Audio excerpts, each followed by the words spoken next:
We live? All right. Yo, welcome to Beat People Podcast, episode 57. We got the usual suspects here, and we are live streaming on both the Beat People Facebook page as well as on B-Boy Tech Report. Like I said, episode 57. We got Flux in the house. What's up, man? I didn't put any deodorant on.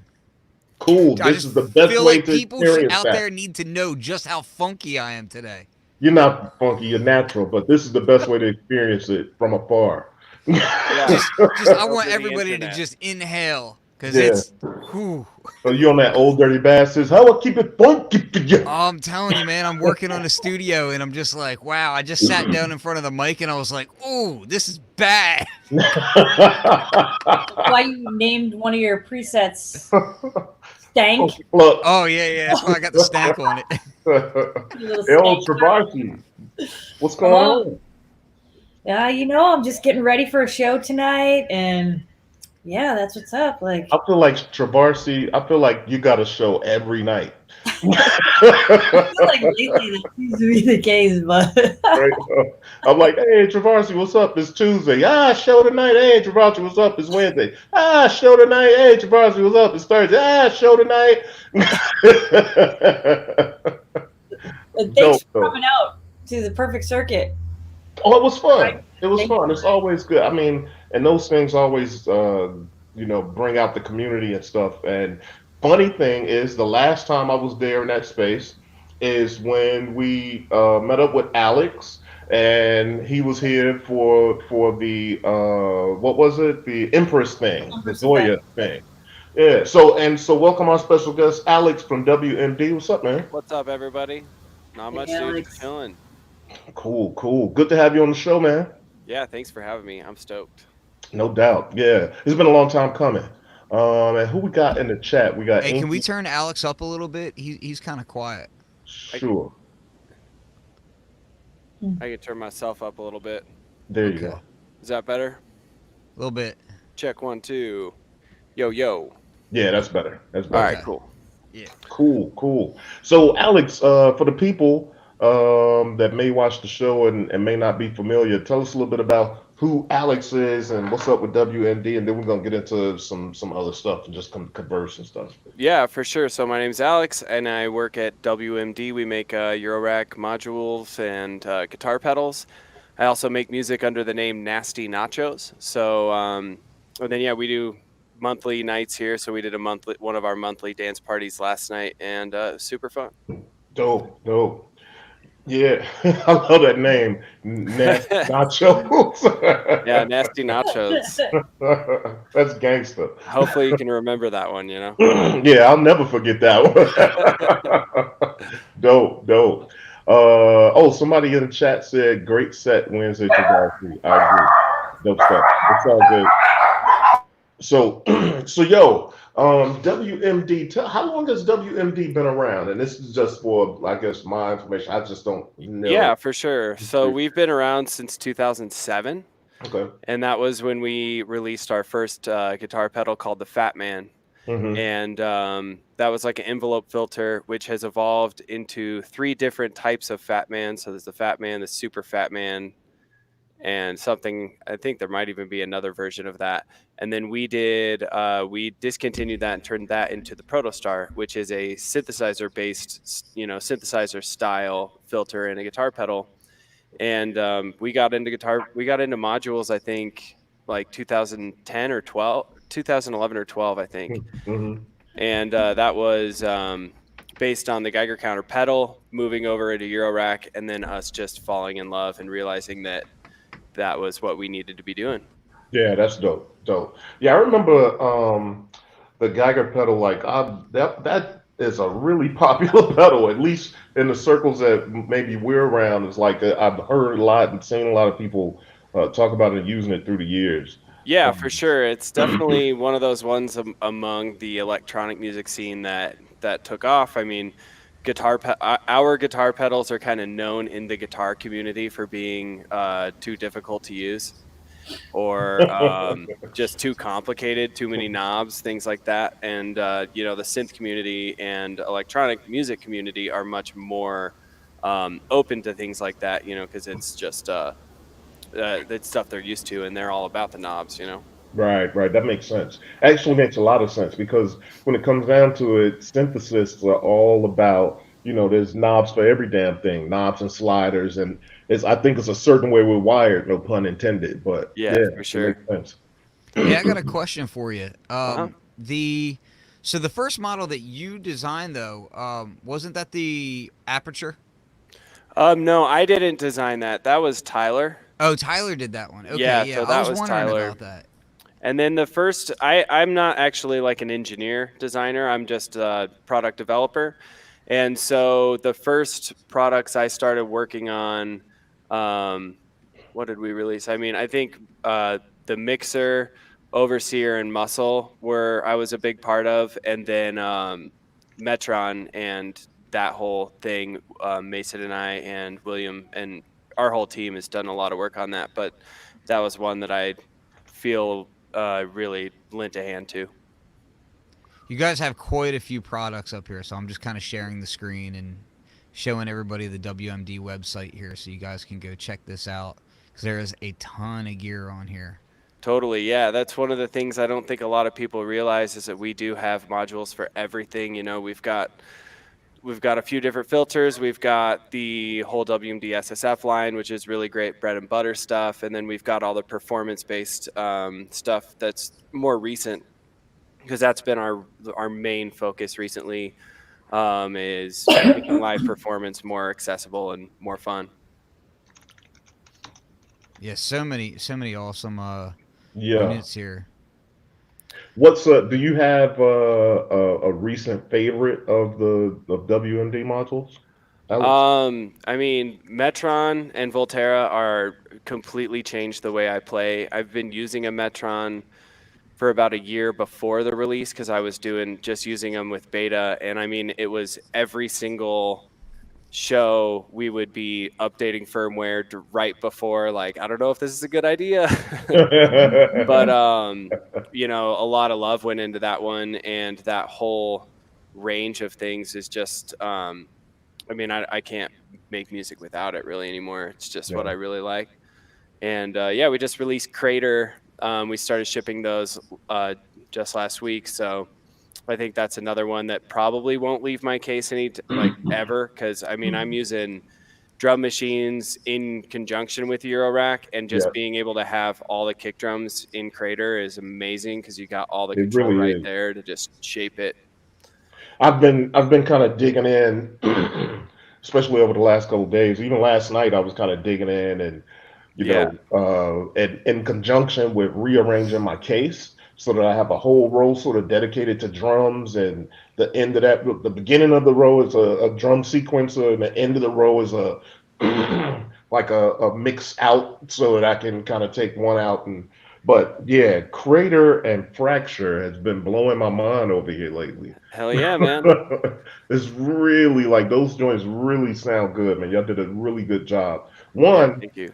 Crater is powerful and vast. Like there is a wide sound palette in there. And then with Fracture, I've never heard anything like it. I mean, it really has its own sound. It's not your typical clap. And the fact that you can kind of create an audience of clapter Yeah.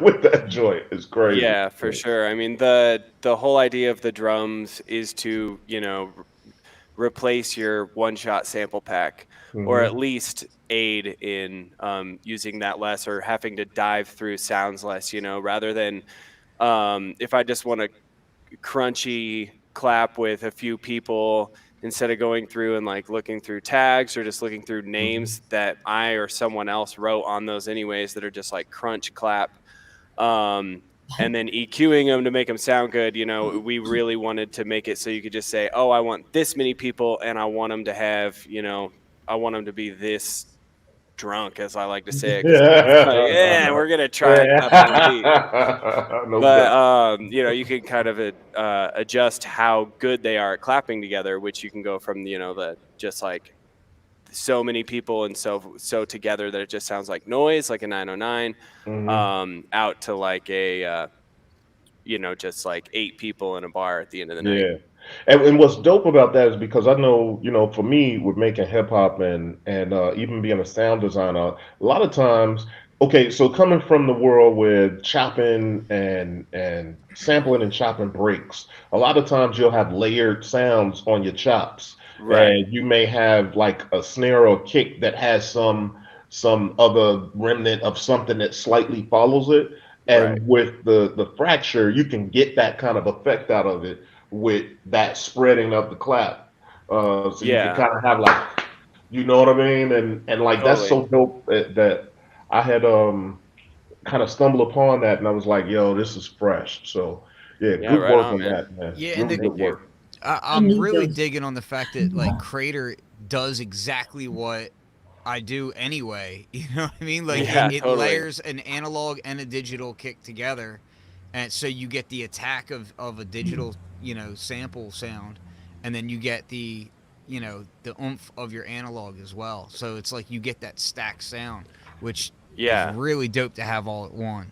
Yep. Yeah. For sure. We were really we were using other analog drums as well, and then we were using our assimilator, and we were always layering the kick drums, and it was or even just using two, like an analog sample and assimilator, and then another layer on top of that and resample or whatever. But Hmm. um, yeah, I mean that was just something that we were always doing, and we felt like just the pitch envelope itself, like though it can create a really nice, classic attack that's been used for 40 years or whatever. um, but being able to have that high frequency click on there kind of gives you that just produced sound, which is the more and more we are doing live performances and recording with all this stuff, the more and more we want it to sound professional right away. Hmm. Hmm. Yeah, take some of the work out of it and get you there quicker. Yeah. It is a really immediate kick. I mean, yeah, it was real dope. Like I said, really good work. I mean, I just threw those joints into my case over the weekend, maybe, or maybe Yeah. earlier this week. But yeah, I've been really digging in, and Did you play with the sustain at all on Crater? yes, I did. Yeah. And it's Cool. crazy. Yeah, it's so fun. Yeah, Corey, you And put the a video saturation up. is dope too. Yeah, the video you put up on you sent us, and then you put up on Instagram. It was Yeah, like it I was need fun. those. It's I heavy. was I I kind of was like, lost I need myself. those. I kind of lost myself in those joints the other night. So yeah, no doubt. But hey, another thing that I wanted to talk to you about is the Metron. I remember you showed it to me at Synthplex, Right. and I thought it was dope because it has gate delays and all of that stuff, a nudging or whatever it is, Yeah. and Yes. um, Micro timing, nudging. yeah, yeah. So I thought that was dope, but then now Travarsi actually has one. And Hmm. Travarsi, tell us what you've been thinking of that joint so far. Oh What's my your god, thoughts I on love it. Like, I Awesome. thought like I it was like I was okay. So first of all, I love it. I used it when I did the SoCal Synth Society in San Diego and was able to like get into using the fills and all that. Oh yeah. And then I got a Volterra, and then I was like, okay, I need to get this other show. You know, Yeah. the Hydrosynth one. I use a smaller skiff, so I'm like, so I didn't use a sequencer for that. Right. So and then I'm like, okay, I have a show tonight. I'm like, I need to use this Volterra. So, Alex, I have to commend you. First of all, your videos, the way you Yeah. explain stuff, Awesome. are awesome. Like the first 6 minutes, I put in the Volterra. 6 minutes, boom! I already started programming it. I Hell was yeah. showing Corey like this morning, and it was like it was so dope. It was easy, like it made sense. Like, and I'm gonna be using it on the fly all night tonight, like changing Heck up yeah. my own user scales, and like just because I'm playing alongside a DJ tonight.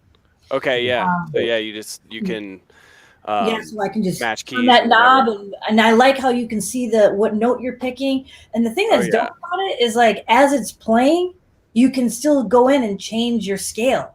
Right. It's like some things you have to stop and start. Yeah. Well, and a lot of times, with the with other Eurorack sequencers for sure. It's like you have to, when you do that, when you change the scale, it's going to quantize everything that's playing. And that's why we just put it on the input. So when you're turning the knobs and stuff, the quantizer is affecting the knob and what's coming out of that, but then doesn't affect anything you've already written. So one really cool trick to do is, just find the root note of whatever you're playing in, and then just you can just use your scale of one note and like 5 octaves, and then you can run through those and then just be like, oh, I want to choose the minor third or the minor seventh or the fifth or whatever, and then just go up to that and just only do one note on there, and then add some extra little notes for flavor in there, and then it's like you can create some involving stuff that way. You're sure to be like in the right scale, right?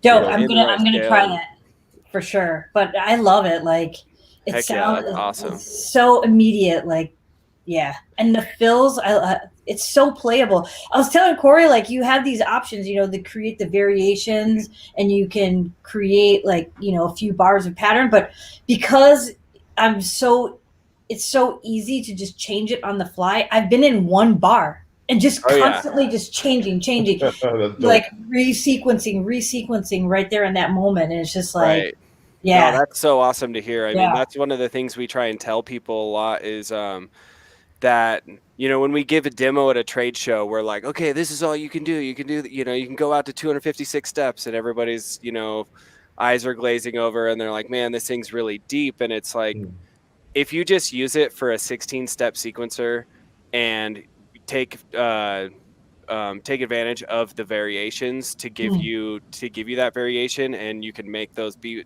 sections on the fly.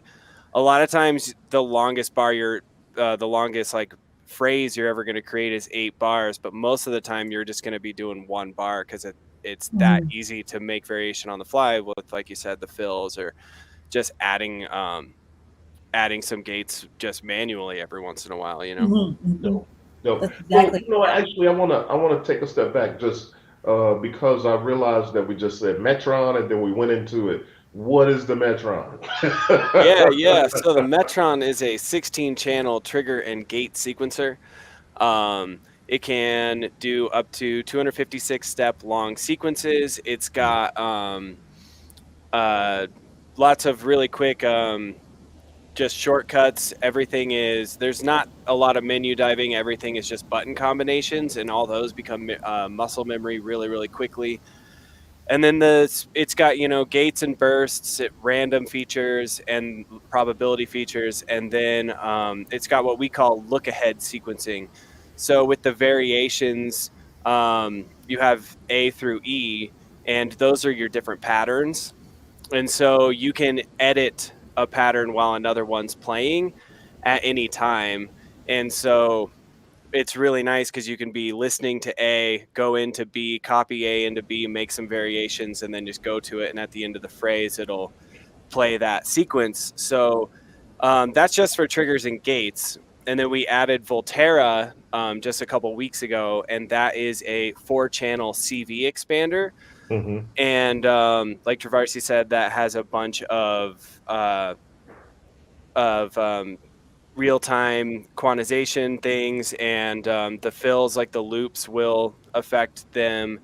And you can do the same kind of look-ahead sequencing. And the really nice thing is that we were talking about is the quantization. So you can just quantize the knob and be sure that you're going to be playing in key, which helps for doing that look-ahead thing, because you can actually write pitch sequences before they happen just by looking at them, if you know a few notes in the scale you're playing. And then Volterra is basically 4 independent sequencers, and so they're not tied to any gates, and there's different voltage ranges per channel, so you can do pitch sequencing or unquantized sequencing. You can change the octave ranges. You can change a bunch of stuff about the quantization and voltage ranges, and then you can add up to 16 Volterra. So it's 4 HP. So if you get 16, then you have 64 lanes of CV. And so far, I think the most I've seen anyone have yet is 6. But people are throwing a bunch of them in their cases and just using them as that brain, because they're great for sequencing parameters. If you want to just change things like presets just right at the beginning of the bar, you can do that. And then there's the pitch stuff as well. Dope. That's crazy, man. Yeah, that's wild. That's it seems to be a theme with you guys' modules of late is like expandability. Um, you know, Yeah. with the performance mixer and with this, just being able to take like a deep concept already with one main module and then expand upon it with further features with these smaller modules. Yeah, totally. I mean, with the mixer, a lot of it has to do with routing and space. Do you want the expandability on that is really nice because it's not so much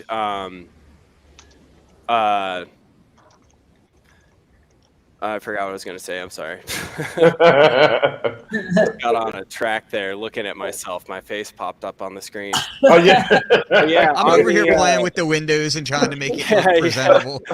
On the mixer, yeah, the expandability is just it's really nice for space. If you only want the 40 HP mixer, you can have that. If you have the space in your case, you can expand it out and get the extra channels, the mutes, the DB25, but not all of that's absolutely necessary. And then with the Metron, the idea is that we put CAN bus on it so it could be expandable, and then we can work on one thing at once, which is really important for us. Is to we have feature creep problems. We always put way too much stuff in our products, so being able to say all right, we're just going to work on the gates and just master that was really great, and then take the Volterra to the next step after we got what Metron to where we thought it was the best trigger and gate sequencer we could make. Dope. Yeah, because I was just thinking, I was like, man, having something like that in a studio case for people that have large studio cases or multiple cases at home for the studio use. I Yeah, mean, obviously, it's a good live performance sequencer, obviously. But when right. I think about that, thinking about being able to take like the Metron and maybe 2 Volterras and throwing them in my studio case, like that's a wrap. Yeah, Like I yeah, don't need exactly. anything else. You Right. know what I mean? Yeah, Really cool. well, and with those people that have the walls of synth, it's just Hmm. you can grab Volterras, and if you ask us, we can give you longer cables, and then you can put them in different places and whatnot. So, Ah, nice, nice. Oh, but Very that's dope. right now it's all about making kind of the video game console looking thing, where you just put Metron down and then Volterra on each side, and Hmm. then you can really distinguish what's going where. That's Nice. cool. Very cool. Yeah, I gotta say, like within the last, I don't know, like maybe 3 years, it seems like the WMD Eurorack module line kind of exploded. Yeah, yeah, for sure. I mean, we have a goal, it's just kind of a personal goal, but we try and release 5 to 7 modules a year. That's aggressive. And That's that's killer. just one of those things that we want to be doing. We want to be constantly putting stuff out. We want to be constantly solving problems and then constantly innovating and just making new things. We're in this to create. We all make music, and we take everything home and we play with it for months, fine tuning it before we release anything. And yeah, we just try and stay You guys have some stay ahead of the crazy game. ones too. Like, I mean, you guys have some modules that are really pretty heady. Like, if you look at the Synchrodyne, I don't know if Yeah. any of you guys have ever used a Synchrodyne, but that thing is Oh. like a mind warp. Yeah, for sure. What is it? What is it? So the Synchronine is a filter, and it's a switch capacitor filter, and the cutoff frequency is controlled by an oscillator, so a super high-speed clock. Hmm. And so that in itself gives it kind of a slow, weird tracking sound. And then when you add that with The expander. when you add that with its oscillator, so the oscillator that's inside of it has a PLL, And the oscillator itself, to hear the oscillator, the clock would be way too slow. And so when you run it through the PLL, you can amp it up to a speed that's fast enough. So the PLL tracks really, weirdly. And then you've got this pseudo key tracking thing because it's trying to follow your oscillator with kind of a fucked up signal. Yeah, it's really wild. And if you add the expander to it as well, I mean, it's really one of the. A buddy of mine has one, and I tell you, like, I just at first I was just like, oh, okay, well now my brain is melted, so there's Yeah. that. And then you start realizing some of the sounds and things that you can do with it, and it's just really like. I mean, it to me, it kind of embodies what Eurorack's about. Like it does things that you're just not going to find in a typical synth. Right. Yeah. And we really, we always talk about the spirit of modular, and, we'll always bring up the Synchrodyne in that case. It's just like experimentation, expandability, the idea of just patching things together and seeing what happens. The expand is basically that. I mean, it was like slap a bunch of circuits together and see what happens, Yeah, Dope. really. And it's kind of like I don't want to say it's necessarily slept on. I think it's just I think it intimidates a lot of people, It and does. kind of rightfully so. But at the same time, it's like the intimidating stuff is the stuff that when you dive in, you surprise yourself, and you're like, oh wow, now that I get this, here's what else I can do. Right. Yeah. I mean, my first trade show with WMD ever was KnobCon, like 2014 or 2015. And, that was like we made, I think we had a prototype of the mixer and a couple other things, but, no drums or anything like that. And I had to demo the Synchrodyne. That was the one thing that people would come up and be like, I kind of know how everything works. Can you show me this? And I was like, I have no idea. And like, that was like, I kind of feel like once I got over the hump of knowing how the Synchrodyne worked, I got more confident in like everything in my life. Yeah. So I was like, oh yeah, I know how the Synchrodyne works. I know all about modular now. The And answers so to the like, universe have been yeah, uncovered. like my videos, I always tell people the WMD SSF videos, you can hear like my voice shaking because I'm so worried about saying something wrong. And I was like reading a script because I was like so intimidated by the scene and whatnot.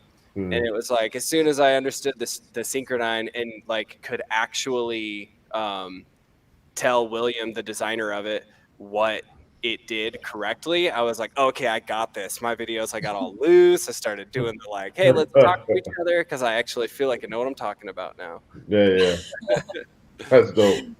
But yeah, And, and to your credit too, like Travarsi said, you do a good job of explaining and simplifying the yeah, concept. thanks, man. Yeah, Yes. real dope. Yeah, so the Synchrodyne expand, the Synchrodyne, I feel like you really want the expand with it. I perform with a 6U case, and I can't not have that giant thing in there. It's really fun to use once you get it, and it's one of those modules. You kind of just get your sound on it, and then if you like it enough, you just kind of leave it there. Mhm. Yeah, and you guys have a lot of things that are just like they're kind of not just utilities, but they're like things. Okay, we need this stuff, and then you guys take them to the next level.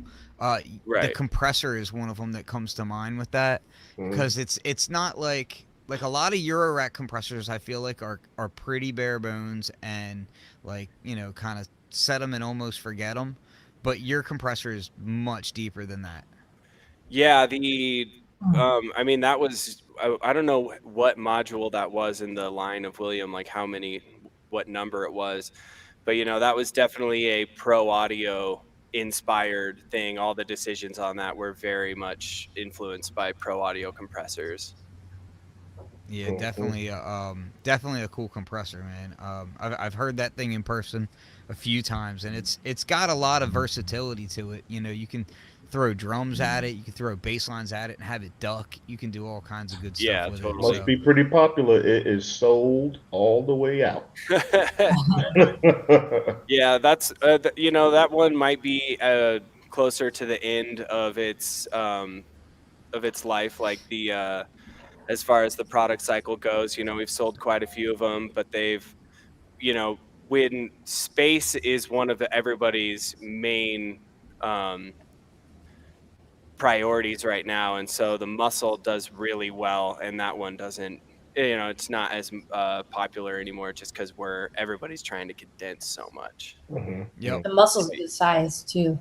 Yeah, 4 HP stereo. I mean, it's what you need for a live performance case. The compressor, like you said, Ken. I mean, it's awesome for doing the um, deep stuff that you want to do, and sound design and things like that. Throwing saturation on it and whatnot. I'm gonna show this. Here's the muscle here. So if I can get my mouse to work, that'd be awesome. There we go. It's a lot of power in a 4 HP package. Yes. Yeah, for sure. So you can slow down the attack and let transients through. You can just squash stuff super hard. It's got side chain, and then the threshold switch and the limit switch is nice because you can just limit the amount of gain you're going to add, so you basically don't get pumping anymore, and you kind of just have more of a limiter style compressor. Dope. Extreme And close-up. and you said you do some there's a collaboration that you all do with SSF too, right? Yeah, so that was like a few years ago. We started that. We came out with the Monolith Keyboard, and that was when modular was really all about making monosynths and stuff. So that was a 37 key keyboard with a 104 HP rack on the top of it with a power supply, and then if you bought the full thing with modules, it came with like 10 or 12 collaboration modules.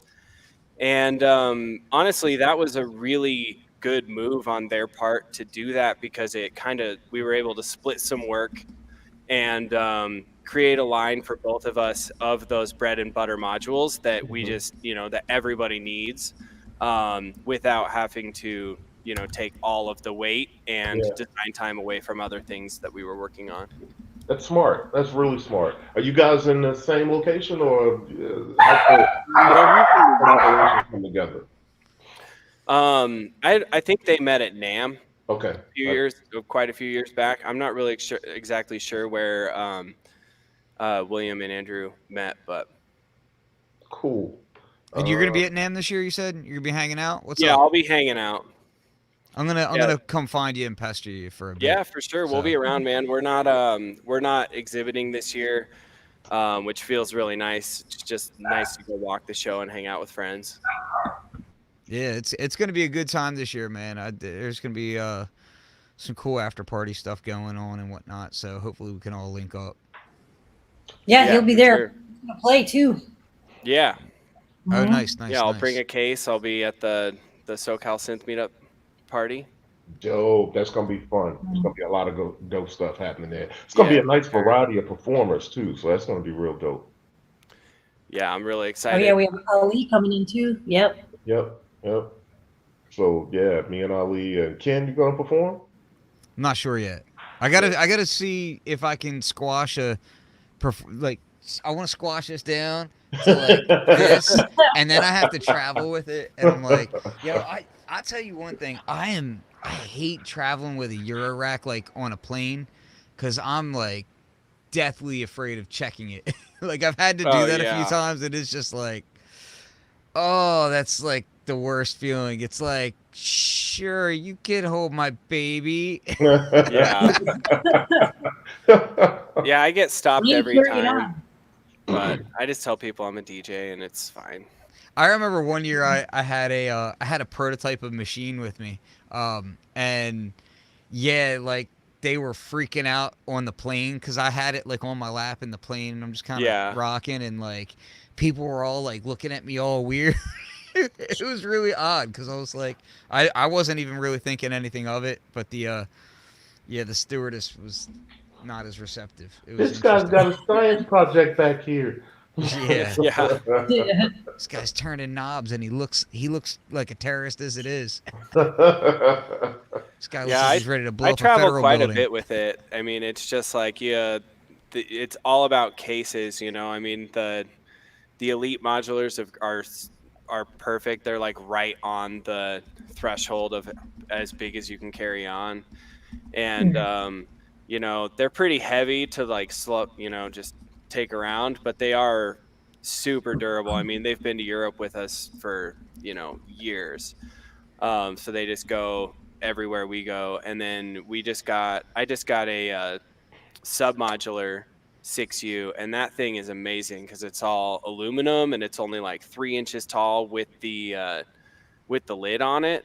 Yeah. So That's I don't awesome. have any anxiety about flying anymore. Like I just show up, I know that that thing is going to fit. Even if all the overhead's full, I Yeah, can it can still fit it in slide right there. in.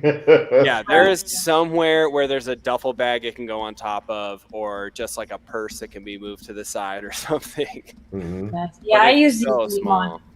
Sorry. You Yeah, use I what? travel with the Elite modular case as well, and I haven't, knock on wood, I have not had any problems. I strap it to one of those little carts Oh yeah, that with yeah, that's what wheels. I I do just too. wheel it right on, and I put it on the little TSA. They don't even open it. Right. I Most of have the time more they don't. problems. Yeah, yeah. Like I've had more problems with my other gear, like bringing when in a backpack and having to take it out, put Yeah, it on the thing, but they've never opened my modular case. And then I That's just, yeah, that's always been an issue for me. Is like I travel with, a camera, laptop, iPad, microphones, a recorder, this, cables. that, and the third, and you're pulling it all out, and everybody's like, "Really, dude?"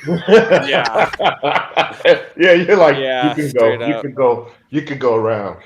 Yeah, Yeah, like I end up using at least like 6 bins, and I'm like, "Come on, man! Like, couldn't you guys just scan it and just be like, okay, right. like punch me in the gut or something, and be like, okay, no, we kicked his ass, he's all right."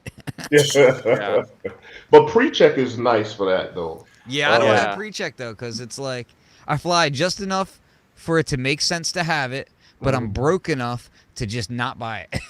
Yeah, and you know, if you don't fly a lot though, like I'm saying, if you're not taking, to me, pre-check doesn't necessarily make sense unless you're flying monthly type of thing. You know what I mean? If you're Right. not flying a few times, at least a few times a year, a handful of times a Yeah. year, I don't know that it's really worth it. It depends But on how if you, much gear you got to lug out. that's true. That's yeah. true. Yeah. Yeah, So I hey, have a system I now. wanted to that one of the topics that I wanted to talk about is something I don't think was around or had been previewed the last time we did the show, and it's Behringer entering into the Eurorack world with their I case. What do thought you we think? did talk about it. Do you I'm think? so excited to not talk about this. We talked about it. Yeah, yeah. No, but I think we should though because it's an interesting thing that they have. I don't necessarily want to get into the Clone Wars when it comes to Behringer. So if we could talk about it and somehow skirt that, I don't know. I'm just, But yeah. the All I got to idea of say, yeah. all I have to say is that it is a case that won't do what we were just talking about because Yeah, it's too exactly. big That for was it. my biggest gripe Boom, when I there saw it That's that. is. it. That's Because all I it's got to called the say. Go-Go, right? And it's Yeah. like, As soon as I saw that, I was like, well, it doesn't have a lid. No, thank you. yeah, it Like, doesn't have a lid, doesn't have a because something in bag. that's, which, granted, that I Right. feel like we're kind of the exception to the rule for a lot of the people who'd be getting into Eurorack and all that. Certainly. But I'll still Yeah. say the ones that are really piquing my interest are those IntelliGel 7U cases. Yep. I do wish IntelliGel had the wider of the 1 euro, but other than that, like, and I don't know if that handle comes off because I don't like how that handle is, but Oh, so I I talked really to like, Dangel about that, actually, the handle itself, because I was yeah, like, yo, I had questions about the handle, and he was saying, oh, but you can replace the handle because the handle is rigid. Uh, yeah. but you can replace the handle. He said you could easily replace the handle if I you. don't. It's not so much about replacing. I want to be able to remove it quickly and easily, and then put it back on quickly and easily. Like just because I, I don't want that thing sticking out. mm, Because how my cases are set up, like I would probably have it sitting directly in front of my main case, and that way, like the performance case goes here, which is also the travel case, and then the sound design laboratory is here. You know what I mean? So mhm, like when I mhm. leave, I just want to like unplug a few cables and Boom. go. That's But when I'm exactly what the performing, I don't situation want a is. big handle hitting me in the gut because I got a sensitive gut. Sensitive gut. So for me, I'm kind of getting it. Pardon this mess over here, but I'm kind of getting this together. This is my studio case, but my performance case is right here for the time being. And but all that stuff was kind of usurped out of my studio case, Yeah. right? So I don't necessarily want to rip that down because that's what I'm going to perform with. But this is not a performance case, yo. Like, you know what I'm saying? That's a piece of furniture. That's a nice looking case, and I hate taking it out anywhere beyond where I can drive to. And even then, it's like it's always like a kind of a hassle to carry. So I really need a case, and I got to figure that out. But that's what I want to be able to do: have the live case intact and close enough to be able to be patched to the rest of my gear, and then just be able to kind of remove a couple wires, pick up a handle, and go. So I've been going back and forth about which How pieces. many cases? Just a quick poll. How many cases do you all have, and what do you use each case for? Um, three. I have three. And No, I mean four. cases that are actually filled with modules, like being used, not like, oh, this is an old case and it's just sitting off in the corner. Like Three. actual like cases that are being used. Three. Yeah. And what do you use each one for? You have a performance case, a studio case. What's the third? The third is the Palette 62. It's kind of like my more compact travel case. And Okay. what I did with that is, like for instance, when I went to Chicago to perform, I didn't want, like I said, I can't really take the 6U bigger thing. It's not really travel friendly. So it was just in time that I had kind of acquired the Palette 62, and so I kind of built that up to be a compact performance case. So basically, I have two live cases. Just one is 6U and one is the 62 HP palette case. Because I use three main cases. I got my studio case, which is like for the bulk of like sound design work, that sort of thing. A lot of filters, a lot of envelopes, a lot of oscillators, that kind of stuff, Mm. and some effects. I have a drum case that's like my dedicated Eurorack drum machine, and then I have my performance case, and then I got one other case that doesn't count. Like it's got random modules in it, but but yeah. So The it's keep stuff safe case. not Yeah. even. Actually, I have a fourth. I have a fifth for that one. Actually, Yeah. I do have. I have another one that's like it's like an attaché case that I turned into a Eurorack case, and that's for Mhm. like storing stuff. But I'm more so like one of them is a mini brute. It's my head's in the way. It's a mini brute case, like one row that Mhm. is just for like being able to play stuff and do interesting things like that. But that's kind of just like an experimentation case is what I would call it. But the main one is drum case, performance case, and studio case. Dope. You got a Let's drum case. That's dope. yeah, I yeah. got a I don't have drum any roll. WMD modules though. I'm not that cool. Gotta get on it, bro. Yeah, I actually the one that I've been most interested in like for a while now is the cymbal module that you guys have, the Yeah, cymbal hi hat module. Crucible. That thing is dope. Like Hell the yeah. fact that you can run stuff through it, and yeah, eventually, like yeah, after NAM when I start getting my money right, like I'm definitely getting one of those because that thing is like that's like one of the main holes in my case right now is like a lot of my hi hat stuff is either done by a module that I don't necessarily want doing that or sounds too typical. That Right. thing is like a huge hole in the market in my opinion that was filled by that thing. Yeah, thanks, man. Yeah, that one's super fun. You can, just ride cymbals, crash cymbals, and then if you just send it audio rate modulation, like sometimes I'll just take another output of whatever oscillator I have that's running my bass line, and I'll just put it into the size or the pitch, and then that just makes it sound like a hi-hat because just the rate modulation on that just makes it get real noisy. Yeah, that thing is dope. Like I like when I started seeing how you could run stuff through it, I was just like, "Oh, that's awesome." Yeah, for sure. Using it as a sound design is super fun. Hey, did we already? Am I spacing? Did we already talk about the performance mixer?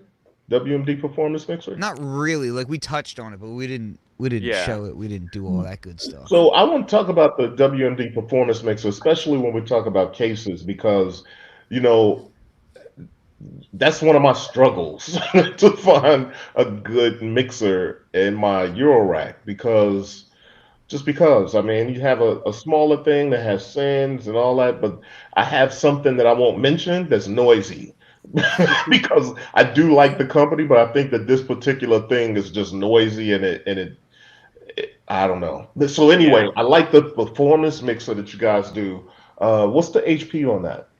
I think it's 40. 40, Yeah. and then so you have expanders for it too. But wait, let's talk about what are some of the features. What's the feature set on the performance mixer here? So the performance mixer is 8 channels. 6 of them are mono, and they have 2 inputs apiece, so you can switch between or sum. So if you're doing like open and closed hi hats, they can be on the same channel.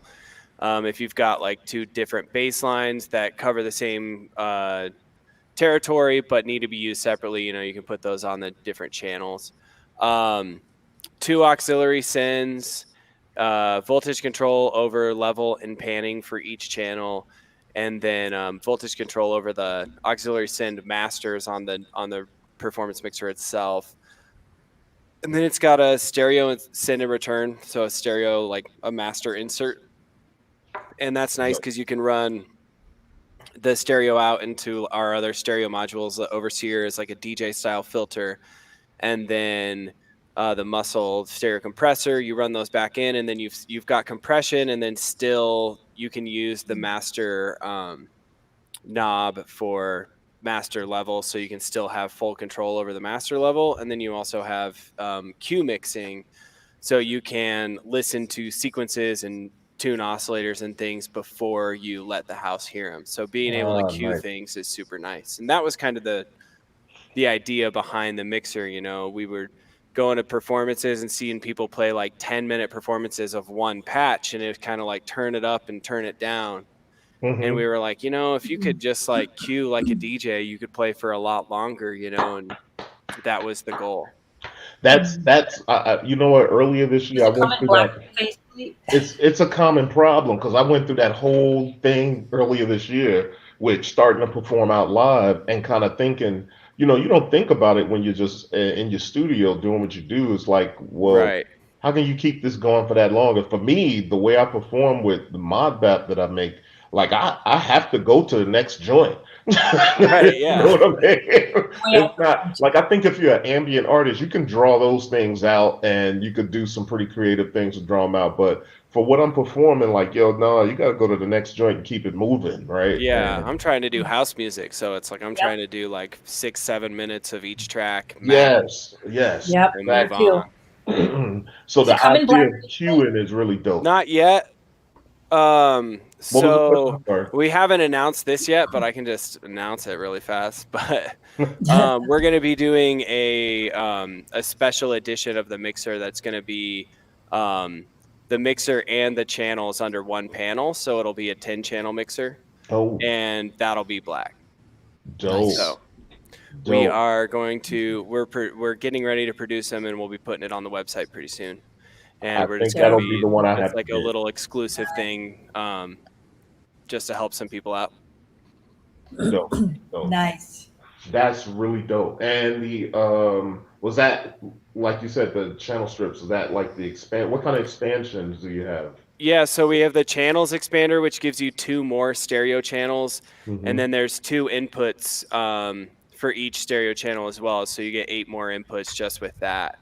And then we have the mutes expander, which just gives you mutes on buttons, and then CV control over the auxiliary sends of the first 4 channels. So just a little bit of extra CV. Hmm. And then the last one is the DB25 expander, and it connects to the channels expander and the performance mixer and gives you DB25 connections out. So you have a total of 16 channels out, and you get pre-fader sends for all of the channels. So you can track all your stuff regardless of what you're doing with the faders. You don't mess anything up. That way you get undestructed recordings of track by track, and then you can go through and um, recreate all your fades and stuff in Oh, post and make sure it's perfect. Damn. dope. How many HP is that going to be with all? I think it's 50.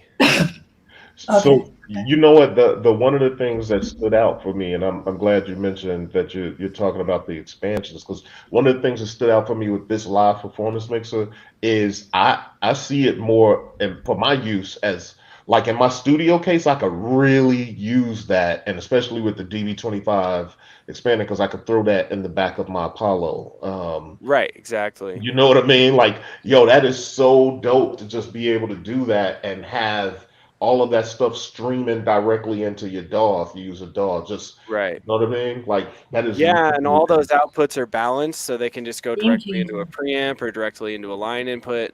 And it also, the DB25, so how it works is it gives you the master left and right, and then channels 1 through 6 on one DB25, and then the stereo channels 7 through 10 come out on the other one, and there's, two channels for each stereo channel, two separate outputs.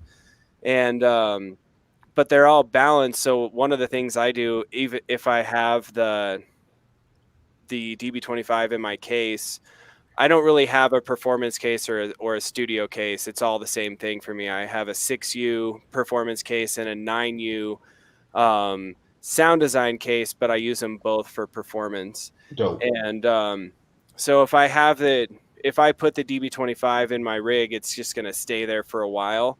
But Hmm. when I go to shows, I just take one snake and then plug it in and then just give the house the master left and right channels out of XLR. And I don't need a DI. I don't need anything like that. I just plug straight into Mm. their XLRs and Yo, I'm good to oh, go. oh, that's crazy dope. That is really dope. So convenient.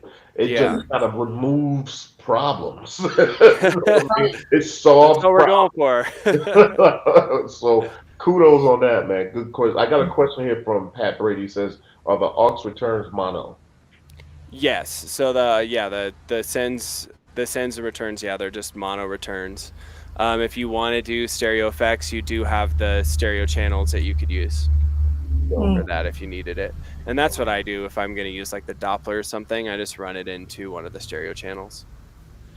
Dope. And you said you got a mutes expander too, but I know talking to you a couple of times, I know you like to throw the faders, and it makes Hmm. sense the way you explain how you perform. You throw the faders, but it's dope that you have a mutes expander on Yeah, it. totally. Yeah, that the mutes it's 6 HP, so it's the channels are stacked up vertically. And there is a cool feature where you can hold the combo button and then hit multiple mutes at once, and then when you let go, they'll toggle from whatever position they were in, so you can kind Dope. of group things. Mm. Um, but yeah, I mean, for me, everything about my performances is tactile. I just like I love triggering loops. I love turning knobs, and when it comes to muting stuff, it just makes sense to my brain way more to just like grab faders and swipe them down, or opposite, Yeah. just and that movement is a lot more gratifying to me than like finding the button and pushing it on the grid. Have you guys had any issues with those types of faders, because they don't have fader caps, so it's a little bit different style than if you were on something like a full size mixer.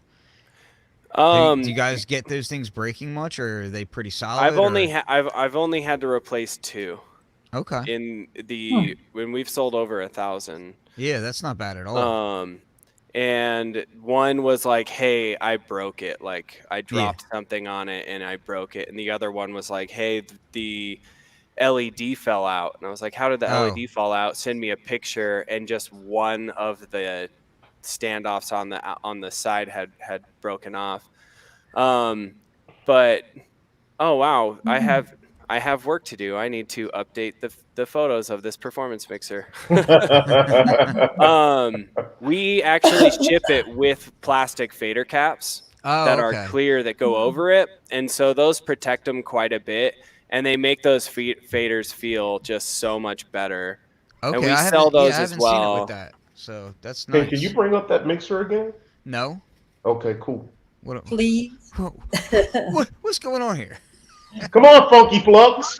Hey, what's going on? Yeah, that's dope. And So you're what's saying that there are some mini caps that go on there now. So that's good to Yeah. know, though, because I remember the only time I've ever used these was actually, I think, at a couple of different conventions and shows like that. But yeah, that was my one thing that I was like, oh, I wish this kind of had something a little bit like, you know, more pleasurable to the fingertips. Yeah, That's totally. cool. That's where we were at. If you can search on the website for fader caps and they'll come up because we sell them separately. Let's do Because it live on the these air and see if faders you're are wrong. used on a ton of stuff. Ah, there they are. $10. Yeah, Go get 'em. $10 for 10 of them. And so you can put those on your Roland Boutique. You can put them on the ARP 2600 clone, the TTSH. You know, there's tons of the voltage block. You know, there's tons of stuff Right. with these, and we got them custom made so they would fit just perfectly. The ones we got, like their off the shelf part was way too deep, so it rubbed on the panel and slowed the fader down. So we had these ones custom made, just a little bit smaller. So And they're these are perfect. not actually fader condoms. They're fader caps. I'm just Well, saying. I'm I've looking never at heard them them called like, that what is before. that? So. That could be a fun name, you know. Fader condoms, new from WMD. And that is, I guess, pretty much what they are. But Yeah, right. No doubt. Hey, so somebody just asked. Hold on, let me throw If this the up sends here. are spaced out enough to do dub style mixing, Right. um, I don't see why they wouldn't be. oh, so like the sends are, there's a couple of cool ways to do what I think you're talking about. The sends are pretty playable. They're tall knobs, so you can definitely turn them, but they are those plastic shaft pot knobs. But one of the really nice things is you can select which auxiliary send you're using on the switch on the top, and that goes 1 or 2. And then down right by the fader, there's a switch for pre or post. And I actually use that to blast reverb on my snares or my delays or whatever. And so I always set the auxes and then perform with that switch. So just like snap it down into post and let a big blast of reverb come through on my clap and then bring it back. Or a lot of times I do like a dub style dotted quarter note delay and then run my clap through that. So my clap ends up turning into a 16th note pattern after a while, or that's all fake 16th notes on my hats. But I always use the switches right next to the faders to turn the auxes on or off, because you have way more control over it, and then you're not like accidentally hitting some like ridiculous level trying to turn a knob, you know. Dope. Dope. Excellent work. I could already see that sometime in 2020, I'm probably going to have a row dedicated to the damn Metron and the performance mixer. Yeah, that's what we're calling it right now. Yeah, that's what we're calling it right now. The row. How can we make the row? You know, that's it. I could already see the row making its way into this case over here.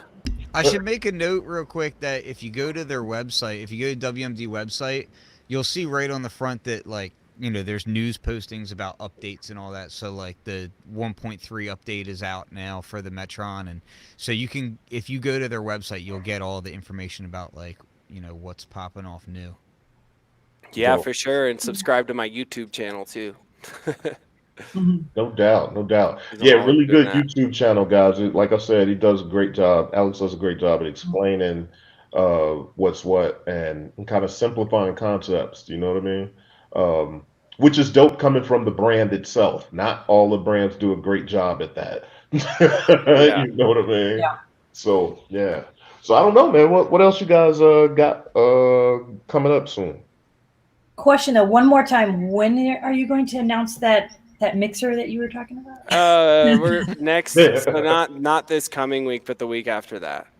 Okay. So I gotta just like spend some time working on creator promotion and getting people to know what it is, and just like following up with Volterra orders and stuff over the holidays. Like we just got to get through that, and that's one of the things about having so many products, you know. Having so many products and it's really difficult to schedule all that stuff. And when you're releasing something new like every like 4 weeks. It's kind of like, Hey, where are you guys based just out of gotta again? schedule stuff. Denver, Colorado. Denver. Okay. Mm. Yeah. Oh, I might be out there in a few months. Yeah, let me know. I'm going fishing out that way. Oh, hell yeah. Bring a case and come play Freak Boutique. Yeah, man. That would be awesome. That'd be dope. That's the live set that you all do, right?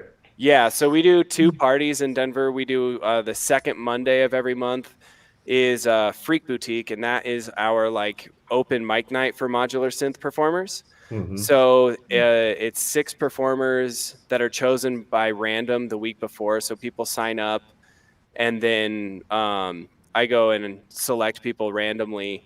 So we get 6 performers, and then 15-minute sets with 5-minute Q&A.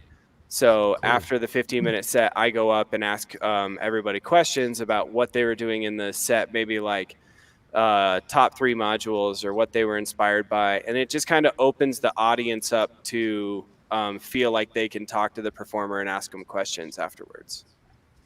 That's cool. Nice format. And then our other party is Patched Out, and that's the 3rd Friday of every month, and that's our DJ style dance party. So we do 4 performers, hour-long performances a piece. There's 2 tables set up, so there's seamless transitions, no talking, and that one's just about the music. So it's all about just people playing live and providing a good time for the audience, whether or not they're nerds. Most of the time, they have a pretty good time. That's really dope, man. I like the idea that you all are doing that kind of in your town and the community, and that you have one sort of nerd out sort of situation and one less party. Right. Yeah, exactly. That's real dope. Yeah, and the Monday night one, it's nice because there's just no competition. We're pretty much always in town. It's an easy thing to do, and then it's just no pressure. If it's your first time performing, we're nothing but love. So we just really want people to come out and have a good time and explore what live performing is all about.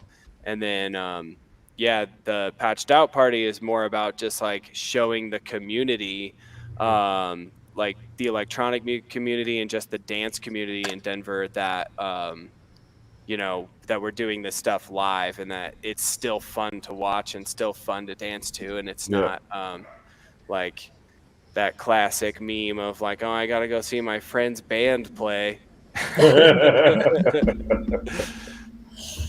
So yeah, we're trying to get that stigma out of there. Dope, good work, man. So I don't know, Ken, you got anything? Traversa, you got anything? We're running up about an hour. It's looking like I'm gonna be moving into my studio like tomorrow. So congrats, fingers crossed. Congratulations. I've been without my studio for almost 2 years now. It's been like a year and like 8 months. So I want to do a dedicated like Beat People podcast to you actually getting into your studio and kind of giving us a rundown of what you're doing currently and what it takes to get there and what your plans are for future. I think that would be dope. Yeah, I'm still kind of figuring it all out myself, to be perfectly honest with you, but it's not acceptable. I'm just so excited to finally be out of this prison cell and I don't know. I kind of dig the prison cell. You fit there. You would. Shut up. You made yourself He's like, I like seeing Flux like just miserable. Well, one of the main things is I haven't been able to do a lot of the external stuff that I used to do back in the day. Like I used to do a lot of videos, a lot of tutorials, a lot of different stuff. And we moved for my kids. And so it was like they were the priority. So because of that, I couldn't do a lot of the things that I used to do. I couldn't set up my turntables, couldn't set up my Rhodes, couldn't set up the cameras, And now I'll have a dedicated space again that is really kind of specifically designed for like being able to do some really nice videos and do my sound design in a pleasurable way and all that good stuff. So it's gonna be really nice. Yeah, it's gonna be dope. Super congrats on that, man, because I know you've been working hard on it and it's been a long time coming. And it's been actually kind of cool sort of watching it all come together, man. Very slowly. But I Plus, we don't had a know. house fire Honestly, midway through, so. I don't know how slowly it's been. Like once you got started, it's been steady movement. You know Well, what I mean? I mean, it depends on what you consider started, but yeah, I mean, there was a lot of setbacks. I mean, my wife was in a pretty bad car accident. We had a Yeah. dog die. We had a house fire. You know, we had a lot go on in the past couple of years. So these past few months, it was like, don't let anything stop you. I smashed down the wall to my garage. I was like, I'm building a studio. It's happening now. So so we ripped down the wall between my basement and the garage and built up all new walls and all new electrical, all new everything. So yeah, Yo, that's what it's I'm saying. I mean, that's huge, yo. There were no, this room didn't exist.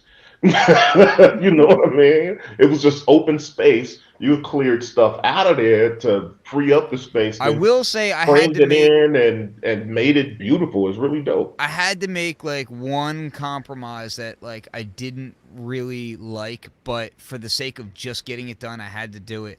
And that was that I was originally going to do an extra floated ceiling with decoupling cushions in between, and that would have been really really nice, but the problem was is that if I did it, one, it was going to drop my ceiling by about an extra 5 inches, and Yeah. then on top of that, the cost was going to be a lot higher, and the time was going to be about an extra 6 months, just because I'm doing everything myself. So Hmm. I was like, you know what, I just need to get it done. So I didn't get to do that, but that's the only real thing that I kind of wanted to do, but I just decided it wasn't going to work out. And then, but at the same time, so you weren't able to do that, but at the same time, your walls are like, who's gonna hear anything in there, Yeah, like my walls are outside of real that, thick. right? There's a lot of insulation. Well, the only thing that would have benefited is that Upstairs to walk in. so I have hardwood above me, and the difference is that if you so like if you're talking or noise is going on up there, you don't really hear that. But what you do hear is if you were to drop something hard onto the floor, that sound can transfer. Yeah. So that's and for me, it was more about keeping sound from outside of my studio from getting in, as opposed to the other way around, because one, I don't tend to work that loud, and two, I don't care. I'm the dad. Like if I'm working loud, guess what? Deal with it. Well, you know, I think when it comes, at least for me, and it probably is the same for you to a degree. I think when you are in a family and people know you create, there's a certain, they expect a certain amount of boom, boom, boom. You know what I Oh mean? yeah. At least to a degree, right? The only Yeah, time I've ever had my wife come down and say, "Hold on, crazy man," is when I switched out to like new monitors that had a lot more bass. I think I was testing a sub, and And then she you was got like, Crater. "Yeah," and then the Crater came through, right? It's always So knocking. yeah. So Oh, but hey, I wanted to. There's one question out here. There's a lot of congratulations to Ken on the studio, but one question about, and Travarsi is probably for you. I don't know if you've dug in just yet, but the Bavaco DCMC, wondering how people are liking it and how fast the CV clock can change the MIDI, etc.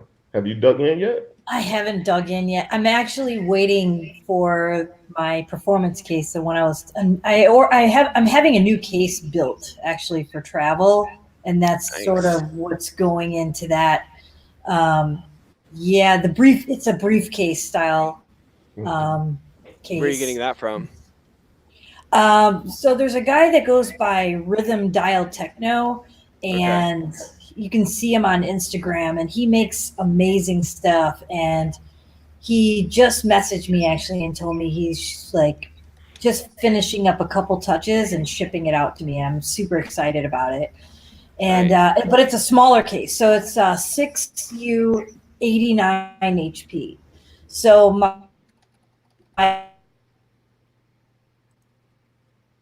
Uh-oh, I lose you and guys. There we go. Max has been and froze out yeah. there for a So second. I'm sorry. Oh, you Max What did had you some say? froze out for a sec, but you're back. It's all good. Yeah. So my plan is to put that module in there as part of my smaller travel performance case, and Yeah, that I had a question about that. That I mean, it made me think about thinking about doing more hybrid stuff, and was wondering if any of y'all have used, what you guys use to do that. Because VCMC looks cool. The new ES9 looks amazing. Yep. I I have have that too. I'm ES8 sorry to and do what FH1. exactly? Just like interface modular with the computer. Yeah, Hmm. I use the ES8. Like it's ES8. fantastic. Yeah, I absolutely love that thing. So I use Yeah. mine in multiple ways though. So I'll use it. Sometimes I'll use it just with the iPad, and I'll have the iPad running standalone and connect it via camera connector to the ES8. You can use it that way. Sometimes I'll run a USB cable to the computer, connect Hmm. it that way, and then I also have ADAT cables coming from my audio interface to it, and sometimes I'll run it that way. Like it's so flexible to be able to use it in all those different ways. Right. The ES9, I really like what that's all about, but the ES9 doesn't do the ADAT, and I'm like, ooh, the Mm. ADAT part is super useful for me. And I have the It has APAT on ADAT my on it, actually. I ES3. have the ES9. It's not It- ADAT, it's optical SPDIF. I So haven't used it for that. I use yeah, it mainly it's just for optical live SPDIF. performance. It's not ADAT. So for me, like the idea that I can like so I use a Claret 8 Pre X, and the I've got some prototype audio interfaces from Arturia over here, and what I like to do is I can use the ADAT on those, so I don't have to do aggregate devices. I can just use the extra channels that way, and it's just really easy to like send things back and forth, because I don't really like doing the whole like um, DC coupled audio interface thing, because they're not really, while they can do it, they usually, even if you have something like a Motu that's DC coupled audio interface, it usually doesn't have DC coupled inputs, Mm. and that can be a problem. Like if you really want to send back and forth, you want DC on both, and that's where the ES8 is just awesome. Yeah, I think at some point I may have to go and deal with the ES8 or ES9. Well, ES8 because of the The ADAT. I ES9 have is the more for performance. ES3, and it's just eight outputs from the computer, which is cool. That's kind of what I need. But it'd be nice to kind of go both ways, with the ins and the outs and coming from the computer going into the computer. I So got that shuttle. What is it called? What's the USB joint Shuttle from? control. Yeah, shuttle control. I got that too, Hmm. but honestly, I haven't used it a ton yet. Like I'm kind of like, because I've been working on the studio. Like I haven't really had a chance to mess with that as much as I want. But that's more for like, I kind of put that in the drum case as like extra control for drums. Right. Oh, because this part of the conversation was started by what is it, Sweeter Than Anything, and Hmm. talk about the VCMC. Just FYI, Bafako will be next show's guest on January 4th. So tune in Nice. then, Sweeter Than Anything. We could, get the information directly from the source. Perfect. Yeah. But Yeah, Alex, I think everything you'll looks like the dope. ES9. I think that you and I perform very similarly. Like we like to have that DJ style flow to our sets. Yeah. And one thing I've noticed with traveling a lot, and this is why I'm building this other case and going in a little bit of a different direction, is I was carrying a lot of extra hardware with me. And Right. one of the shows I ended up using Ableton and using like the Roland Cloud 303 instead of taking out my TB03 so I could have more patterns. And I think that you'll like using either the ES8 or the ES9 because Right. then you can maybe integrate like I love the Ableton ES8. TV tools, Yeah. like and use some other modulation source inside the computer, and then that's where I'm going to kind of add that VCMC and use that in conjunction with Ableton with my smaller case. Yeah, that's So dope. I'm pretty, yeah. Yeah, I have a ES8 and I run it a lot with Bitwig, and I use a Microsoft Surface with touchscreen. Oh, nice. So it's basically my like I use it kind of like a launch pad for all the clips, which is really nice. And then I use a stereo out, clock and reset, like stereo out for audio, clock and reset, and then a CV and gate for my baseline sequencer. And I run those into a switch so I can switch between using Metron and Volterra or using the computer, Oh, Mhm. okay. which is really nice for the same voice. Um, But yeah, I'm curious about, the differences between using an audio interface with CV tools like Ableton and Bitwig have, um, versus using something that can do MIDI, which is also, I guess, really nice because you can use those with other pieces of hardware, not just the computer, right? Yep. Right, right. Well, that's why I kind of gravitated. The what caught my eye with the VCMC module is that you don't have to. My plan, in theory, is to not have to carry like another MIDI controller because I can use that to control Ableton. And so then I can keep my hands in the case because I too like that tactile feel and to Oh, be able that's dope. to Yeah. turn the knobs and do everything. So then I can just use those faders. So my plan was to use those faders maybe as either volumes or something, and they have the buttons on there. So maybe that could be my mutes for the mute channels in Ableton. Yeah. That's one way I'm gonna try. I'm gonna try it out to see if that works in the workflow. Okay. Yeah, that sounds dope. When you come in the next couple of weeks, when you come over Yeah. to the studio, we'll get into it. And we Cool. can do some digging into Yeah, it. I really want to do a living room jam with you. It looks amazing. Oh yeah, yeah. We're No definitely doubt. doing it while you're here for sure. Yeah, or patio jam, either or both. I'm fine Yeah. with Oh yeah, all of it. it. Yeah, Hey, her place I is see the y'all's joint pictures and for I'm that like, kind of damn, stuff. that looks like too much fun. Yeah. That's one thing I really appreciate about what you guys are doing. What I think, we're always, all of our parties are in a bar and in a club, and I appreciate the, like, hey, just everybody come over to my house and we're just gonna jam. That's Yeah, awesome. yeah. That's a dope vibe, man. We always have a good time too. yes, SoCal Yeah, Synth Society, man. That's what we do. We either DIY, build modules, we help each other out. Like, because there's always somebody who knows something about something more, to of share more course. information. And it's just jamming, hanging out, whether it's soldering or whatever.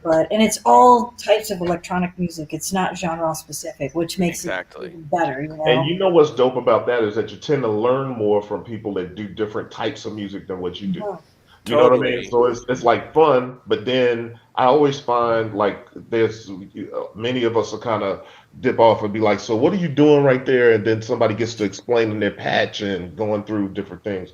It's just dope. Right. It's a lot of good vibes, man. A lot Yeah, of good that's vibes. awesome. Yeah, I feel the same way about Freak Boutique. It's just like, I learned so much from the guys who show up with, tape loops and a Mhm. bunch of different pedals and stuff. It's like, oh, okay, so, So, it doesn't need to be in time. It can just kind of warp around and it still mhm. sounds really, really nice. Like that, there's lots of stuff to learn from everybody. Yeah, Yeah, I'm looking forward to making it out your way too soon. Just Absolutely, yeah. And if anyone is coming to Denver anytime, just hit me up on Instagram. Let me know if anyone wants to see the shop. We do tours, things like that. nice. Um, our facility is pretty crazy. We have, full pick and place lines, selective solder machines, er, a selective solder machine. We have a CNC machine that cuts all of our black panels. So it cuts the holes and engraves all the art in so one pass. That's pretty cool to see. That's very cool. And then, we have about 19 total employees. So there's just people, building synths and hanging out. I want to make a point to get out there just for that purpose, though, just to kind of Mm. come out and check y'all out. Maybe at a time when when you're doing the show, the Yeah, for show, sure. and then do a tour, just kind of hang out a little bit. I think that would be dope. Yeah, most definitely. Just let me Right. know. I love it. I love when people come by. That's a fun part about my job Dope, dope. Yeah. because it is my job to give those tours. So it's like, hey, I get to take a break and like talk about what I love to do. Yeah, that's dope. Yeah. That's dope. Yeah, very cool. So, yo, we're gonna round it up. Any last words from anybody before we close out episode 57? Um, I just want to shout out actually for the next SoCal Synth Society meetup.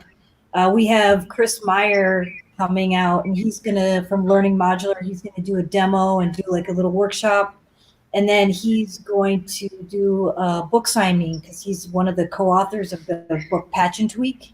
Mm-hmm. So, and that's on January 11th, kind of like a early kickoff NAM sort of thing for that week. Dope. Heck Yeah, yeah, that's awesome. yeah. So that should be fun. Yeah, thanks. Just all I have to say is thanks for having me. It was super fun talking with you guys. Yeah, It's you're awesome. always welcome, Yeah, man. thank I you so mean, much, Alex. yeah, Really. thanks for coming on, and Yeah, no worries. yeah, we appreciate you, man. Heck yeah. Kenneth. No, I'm just gonna be moving and trying to get stuff done, and hopefully as soon as that stuff's done, I'll be posting some stuff up about it, and then you guys are gonna see a massive influx of work coming out from me very soon. So I'm super excited about that. Dope. I'm just so excited to be able to like get back to my normal work schedule. Yeah, I feel you, man. And congratulations on that again, yo. Yeah, And Yes. for yo, sure, thanks man. for everybody that are checking us out on YouTube. And this is probably the, I don't know, second or third time that we're doing a live stream simultaneously to the Beat People Facebook page. And so yeah, thanks for support and checking us out. And we'll see you next go round. Next episode 58 with Manu from Bafaco, and we'll dig into their product line and a few other things. All right. Peace. Oh. Cool.